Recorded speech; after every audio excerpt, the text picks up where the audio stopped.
Welcome to The Dig on the Huskers Radio Network podcast, powered by Emeritus, featuring Nebraska Volleyball Director of Operations, Lindsay Peterson. Here's your host, Jessica Coody. Welcome into a postseason edition of The Dig. I'm Jessica Coody, joined by Lindsay Peterson. Congratulations. That had to be fun, seeing the number one next to Nebraska on Selection Sunday. Yeah, it was really exciting for our team, and just like Coach told the team, like, this is a reward for what you accomplished all season. It was a grueling season. You worked hard.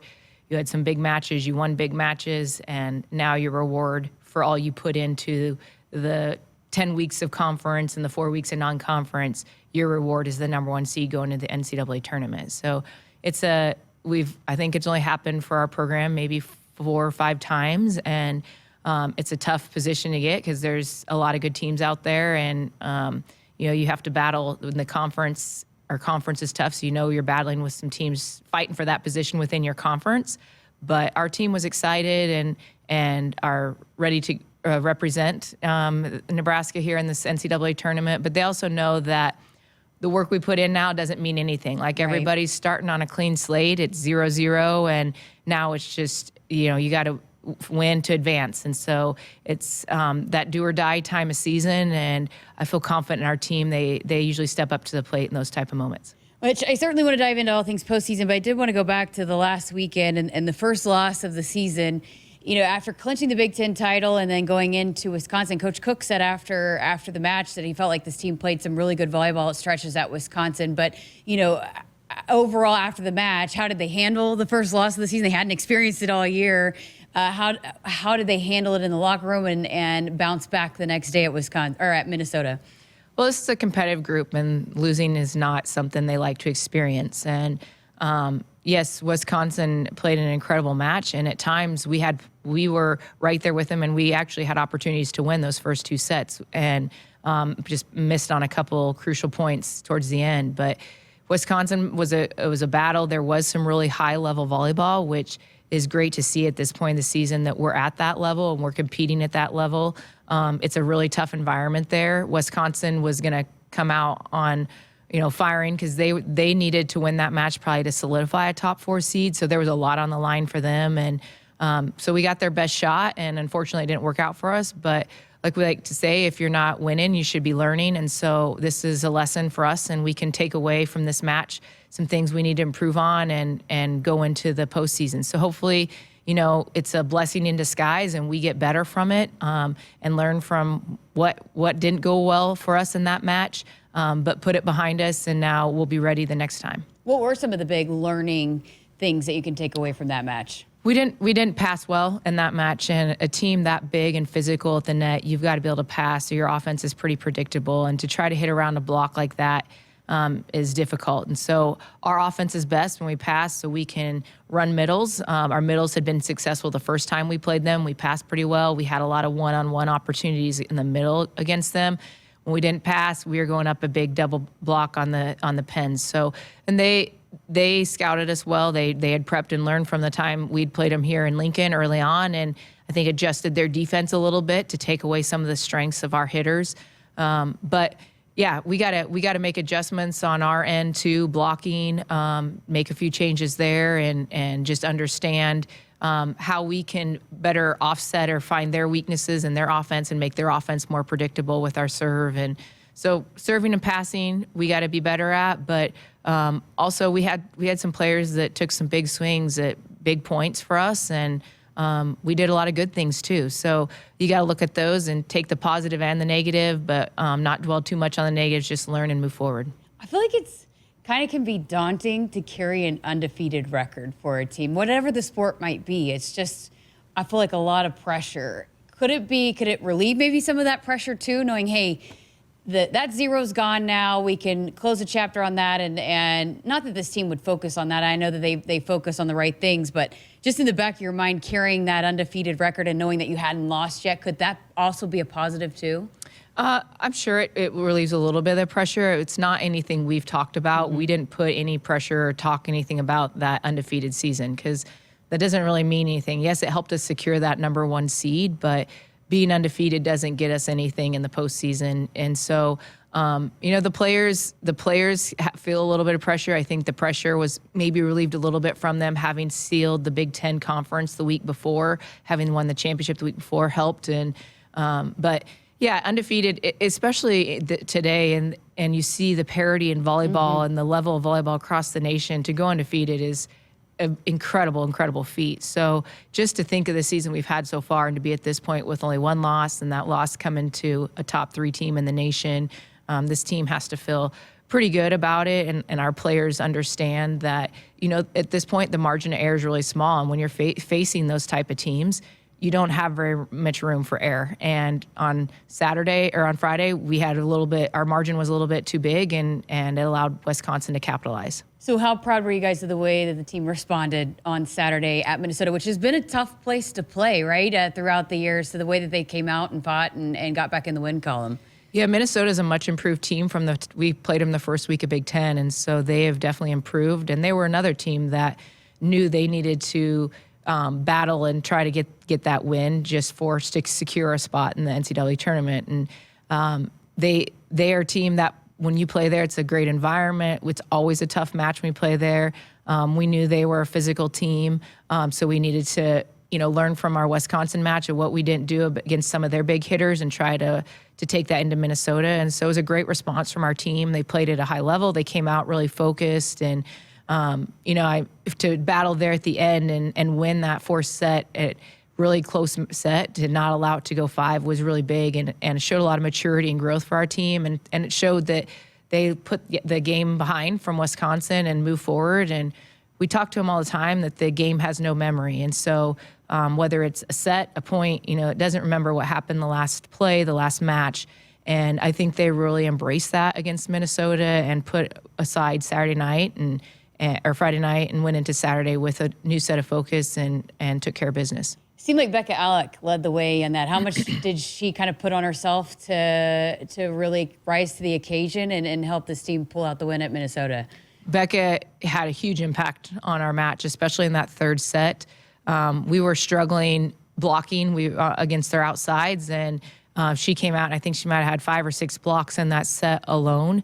And she really stepped up and took it personal, I think. And Becca's a very passionate player, and so our team feeds off of that. And she showed that she was willing our team to that win, and the team kind of followed her. And it was good to see because, every night with a team like we have, not everybody's going to have their best match. So it takes some people to step up at certain points, and Becca filled that role for us on Saturday night, and especially in that third set, and carried into the fourth. Another player that had some huge blocks was Bergen Riley. I mean, the way she fights at the net, some of those jousts, but seems to really fire this team up. How big is that when you have a setter that can do what she did too and contribute in that way? We joke all the time, if there's a tight ball, it's going to be our point, because Bergen she has a way of winning those tight balls. She knows when to push, to get the big middles or to win that or what direction. And so it gives our passers confidence. So if they pass tight and she's in front row, they know that she's up there and will do something with it, and they don't have to worry about keeping it off the net. But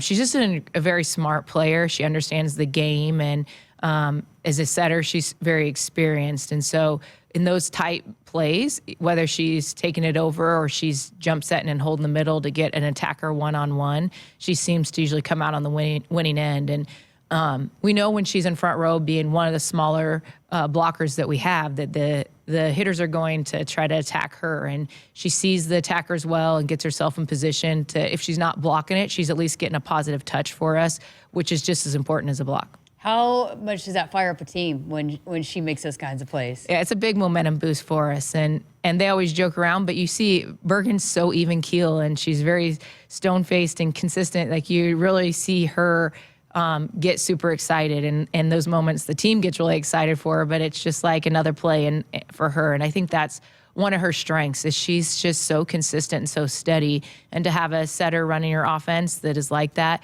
really helps our hitters feel confident and doesn't allow the emotion of the game to affect our flow on our side of the net. Coach Cook was also very complimentary of Allie Batenhorst. How important was she over the weekend, and how good was that to see her play the way that she did over the weekend? Yeah, Allie came out swinging, and she took some big swings against Wisconsin. especially in some crucial moments, and same with Minnesota. And she had a really great night attacking, and I think she is starting to see the work that she has put in and the few changes she's been making in practice and that focus carry over into the match. So it's so rewarding to see some of those changes she make and see it, and result in those positive plays in the match for us. And an outside hitter gets so many swings when you're out of system, especially when you're playing physical teams like Wisconsin and Minnesota. Those hitters are taking big swings, so chances are a lot of the time your outsides or pen hitters are going to be set coming back. And a lot of that time, you're going to be coming up against two blockers. But she really used her toolbox in attacking and hit different shots and looked at the seam and found ways to get points for our team and big out-of-system plays. So closing the chapter on the regular season, what's the feeling like when it is such a grind and when you do close that chapter and it is a new season now? I mean, how refreshing is it to know, okay, now we got this ahead of us, this NCAA tournament, and it's a new chapter now? The adrenaline rush is definitely hit. You could see it in the team on Sunday when we were watching the selection show. It was kind of like that big sigh of, we made it through season. We checked another goal off the list. We're Big Ten champions. We have one goal left, and we have 3 weeks to accomplish that goal.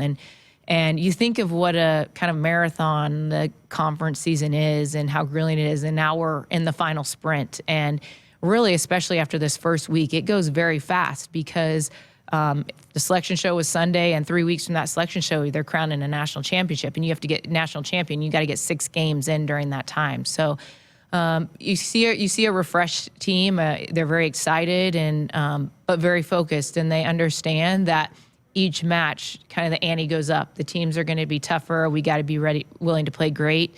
And we have to we're going to have to dig down and, find something that we haven't had to get into this year to make it through these next 3 weeks. Again, this team has been so good about approaching every challenge this year, but this is the first go at it for a lot of these young freshmen that are big key contributors. So how do you guys go about preparing a young group that this is their first go at it? How do you go about preparing them for this stretch? I think they're prepared already just because they're, elite players. They play at a high level. They're competitors. They understand that. They understand you have to be good in big moments, and they've been able to do that. So it's nothing really new to them. We need to just stay focused on what got us to this point and they don't have to play outside themselves. And sometimes having a young team is helpful because they don't know better. They haven't been in it. They don't know what to expect. So they just go out and be themselves and do that. There's no pressure to try to do something outside of themselves. So I think, our focus and what we're stressing is, what has got us to this point? Who are we as a team? And rely on that as we go through these next 3 weeks and understand that it's just another game. Yes, it's postseason, so you got to win to advance, but it's still the game of volleyball. And if we go out and approach that and know that each match is a new time for us to, try to raise our level, and it's another opportunity for this team to play together, and they stay with that focus, I think that'll be the biggest, maybe calming factor for them. They don't need to think of it as something big and different. Week in and week out, as I sit down and talk to you guys on this podcast, it seems like everybody that comes in here says, there's still room to grow. We're still improving. We still haven't been at our best yet. How close is this team to being at their best and peaking right now at the time when you want to be peaking, right?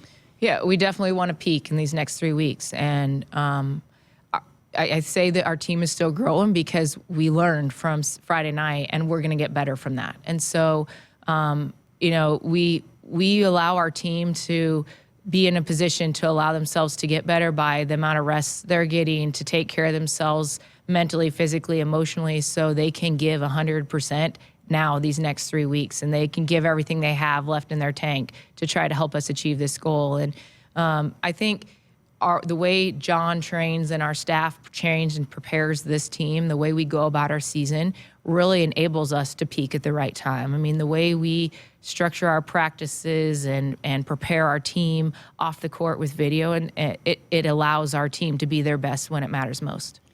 How much of a relief, how exciting is it when you see not just the number one seed, but just knowing what that means, and you get to play the first 2 weekends. As long as you keep winning, you get to stay right here in front of Husker Nation for those first 2 weekends for a chance to go to the Final Four. Yeah, having the opportunity to host is a huge advantage and something that we definitely don't take for granted, and know that we can use this and our fans and, the atmosphere at Devaney to help us in those moments, because everybody's fighting to stay alive, and we know every team's going to give us their best shot. And so we have maybe a little, extra seventh man, I guess, in our crowd here and our fan support. And we know we'll have an incredible crowd and the atmosphere will be great and everyone's going to be excited because everyone knows what's on the line for each match when you get to this point. That's what makes this time of season so fun, is everyone understands the magnitude of each match. And so it allows for the atmosphere to be a little more rowdy, and hopefully that plays to our advantage. But also just being at home, not traveling. I mean, we played 3 matches in 6 days on the road to end the Big Ten, and that takes a lot out of you. And so to be able to be at home, sleep in your own bed, stick with your daily routine, we don't have to worry about travel delays and, worrying about a different schedule is a big advantage as well. And so we're going to make most of that and do our best to make sure that we have 4 games here at home, and that we'll use being at home hopefully to help us get us to Tampa. So up first is Long Island University LIU. Tell us about that, what you guys are seeing out of them, and what we need to be watching for in that first matchup. Well, I think the thing you got to think about for this team is a lot of these teams are really hitting their full potential, or probably hitting their full potential more than we are at this point. And so you're going to have a team that's going to be really excited to be here, to be in the NCAA tournament, to have an opportunity to play in front of this crowd, this type of atmosphere. And Long Island is a team that they're a little bit smaller, so it gives us a different look offensively, and their hitters, we're going to have to be prepared for different shots from their hitters, but they're also a passing defensive team. They're more 6 all-around players. You don't have just the really big physical players at the net that come out in the back row. And so they're a good team. We know we're going to get their best shot. We know that we're going to have to really focus on our side of the net, and there might be some ugly plays, but we have to stay focused and play each point at a time. And we'll be excited for that first match. It's just like Long Island, I'm sure, is super excited for it. So then I guess take us through how, now that you go, because when we've had you guys on throughout the season and it's like one match at a time and all of that, but now that you don't know who you're going to play, and it's just who wins that next match that you advance, how do you guys go about as a staff preparing, getting ready for the next opponent with those quick turnarounds? So we obviously know the 4 teams that will be here, the 3 other teams that will be coming to Lincoln this weekend. So we'll watch video on all of them. Our staff will break down video and start prepping on that. We'll do things in practice that will train for who we think might advance to who would be our next matchup, maybe on Saturday. Throw in some things in practice, not specifically telling the players this is what this team does. We just throw in those in our practice to start preparing for those. So then once we know they advance, we've already seen that. Our girls have already practiced it and practiced. Then we could go back on Saturday morning. We'll watch film. I mean, our team will sit and watch the first match Friday to see who advances, and then we would watch film Saturday morning as well to, start preparing for that team. But our coaches will have already broke down film on all 3 opponents to try to prepare for who we see, to be a little bit ahead of the game and have a scout ready to go. So there's not so much to be done on Friday night into Saturday if we advance. I talked to a lot of athletes that talk about, and even Jordan talked about, just how watching film, how much you grow in that area, and how that's a process of learning how to watch film. How has this group been watching film, especially when, that is going to be a key here, where you don't get to necessarily practice and really focus physically on teams? It's more mentally preparing for teams. I think this generation is really a visual generation. Mm-hmm. They're visual learners. So watching film for them actually is maybe somewhat more productive than just doing it on the court and understand it. So we practice it on the court, but then when you see it, that memory's in your brain. And so you it correlates and makes sense for your body to remember, I've seen it, this is what I got to do to perform whatever this, block or defense or skill is that needs to be performed. And our team we have a lot of high learners, and they have a growth mindset, so they understand the importance of film. And a lot of them, you can tell them in practice, this is what we're seeing, but until they physically see it themselves, sometimes that light bulb doesn't go on for them as far as what they need to do. And so because it's not a big change for us because film is such an important part of how we learn and prepare all season. So when we get to this point, it's not like we're trying to reinvent the wheel. I mean, we've been doing it, and now it's just something that we have to do, and they've got to understand it may be a little bit more in depth, and they're going to have less opportunity to see it physically on the court, and they're going to have to use more of it what they see visually in video. Potential to play Missouri. Do you have any battles with Mizzou? Yeah, lots of battles. We're back in the Big 12, and I mean, Mizzou, I feel like Missouri comes here a lot for NCAA, and they're always a tough match. I mean, we know that the second round match, if that's who we end up playing is Missouri, they're going to be a tough team, and they've played in the SEC, and the SEC had several teams make the tournament. So it'll be a tough round right out of the gate. But our focus right now is Long Island, and we know that we've got to take them and handle that before we even look at what Saturday might bring. I more so was taking a walk down memory lane with you in the battles in the Big 12. There were lots of battles in the Big 12. I mean, yeah, there were some big-time battles at Missouri in the Big 12. I remember they had a couple of years, their team was battling to go. They made Elite Eight, and there was a lot of Nebraska kids for a while that didn't come to Nebraska that went to Missouri to play at Missouri. In fact, Kelly's sister was a setter at Missouri. Mm-hmm. So, yeah, Nebraska-Missouri volleyball battles are not something that's new to us at all. You know, you've been a part of this several runs as a player and on staff. What's your favorite part about this time of year? I just really like how it's the intensity of it, and it's fast paced, but it's also the time of year that you just see your team, hit their potential. Like you see what you've done for 6 months plus, maybe a year. I mean, you basically start working in January or when your season ends the following year to see how we got to this point. And this is why you come to Nebraska and you want to be a part of this, is to have opportunities to play in the NCAA tournament and experience this magnitude. And these big matches are fun. And our team is full of competitors that really want to embrace these pressure situations. And so I think that's the most exciting, is just to see how it brings out the best in our team and our staff, and what you can really accomplish in these 3 weeks of, it's pedal to the metal and let's go, but it's a lot of fun. So you've seen teams that have achieved the ultimate goal. You've been a part of them. What does it take here over these next 3 weeks to put that kind of run together? The teams that have been, I would say the most rested, or, they're still in great condition and shape. They're not broken down with injury or fatigue from their season, is a big factor in this point, because you've got to be able to put together big matches back-to-back nights. And then also the teams that just really have a strong belief at this point. Like they're confident, they know that they can take somebody's best shot and still be okay. And a team that has the chemistry is so important at this stage of the game, because when it is, your game is on the line, your season's on the line, it's easy if things aren't going well, if you don't have that chemistry, for things to really fall apart on your team. And so the teams that are just really solid culture, have a really solid culture and chemistry, are the teams that will surprise teams throughout this next 3 weeks, but also are the ones that are battling at the end. What's been so far your favorite postseason moment? Player, coach, career? Man, that's tough.